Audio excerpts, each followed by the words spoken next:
Un autre invité de marque au centre Amara Touré, l'ancien international sénégalais Dembaba, était de passage dans les locaux de l'Académie Génération Foot.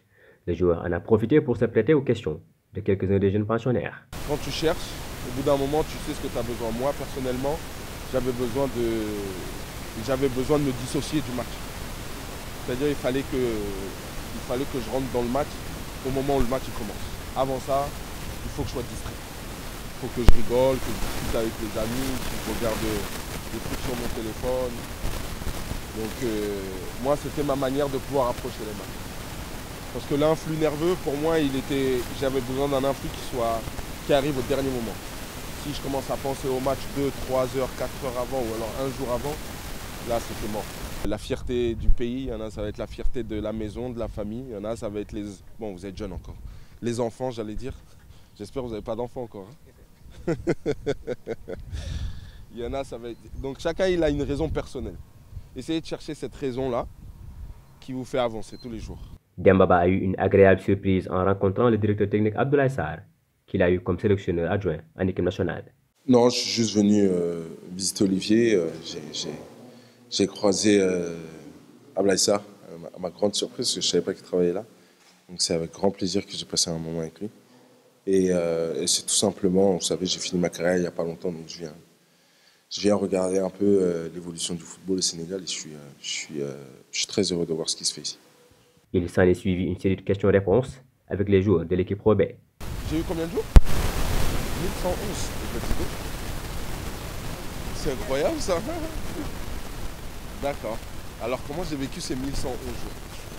En fait, pour moi ce qui était important, c'était toujours le lendemain de la blessure. Le jour même, plus le lendemain.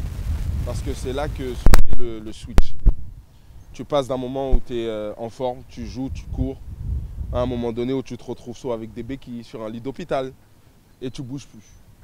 Et l'objectif pour moi, c'était, je voyais toujours en fait la finalité. C'est-à-dire que je me mets un objectif, je suis blessé, bon, les 2 grosses blessures que j'ai eues, je me suis cassé la jambe 2 fois. Ça dure 8 mois, 9 mois. Donc dans ma tête, j'essaie d'imaginer dans 8 mois, 9 mois, est-ce que je peux être sur le terrain? À partir du moment où je sais que je peux être sur le terrain dans 8 mois, je reviens en arrière, au moment T, à l'instant T, et puis je réfléchis sur la stratégie que je veux mettre en place pour arriver à ces 9 mois-là en forme. À partir du moment où j'ai réfléchi à cette stratégie-là et à toutes les étapes que je vais devoir passer, la convalescence, après les soins, après tu commences à reconstruire ton corps, tu commences à marcher, tu commences à courir. À partir de ce moment-là, j'avais mon objectif. En fait, j'avais un gros objectif à long terme qui était dans 9 mois. Et puis après, j'avais des micro-objectifs. C'était le premier micro-objectif. La dernière grosse blessure que j'ai eue quand je me suis cassé la jambe, par exemple. Premier micro-objectif, c'était déjà de pouvoir marcher déjà. Après les séances d'entraînement, les joueurs pro, par la voix de Cheikh Oumar Ndiaye, ont souhaité la bienvenue à l'ancien de Chelsea et de Newcastle. Dembaba en a profité pour leur prodiguer quelques conseils. Utilisez ce pouvoir-là que vous avez pour faire le bien autour de vous, pour faire le bien en vous et autour de vous.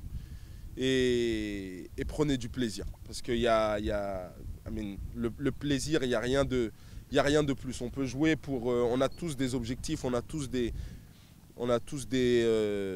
objectifs en nous qu'on veut atteindre. Mais prendre du plaisir, pour moi, ça passe par là. On apprend en prenant du plaisir. On apprend beaucoup plus vite, en tout cas, en prenant du plaisir. Donc on peut gagner des matchs, on peut en perdre. Mais n'oubliez jamais cette dimension-là. Et la dernière dimension, je dirais, c'est la dimension du respect.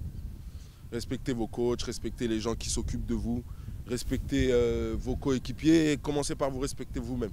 La visite s'est déroulée dans une ambiance bon enfant avec une nette satisfaction de l'invité qui peut servir de bel exemple à tous les pensionnaires.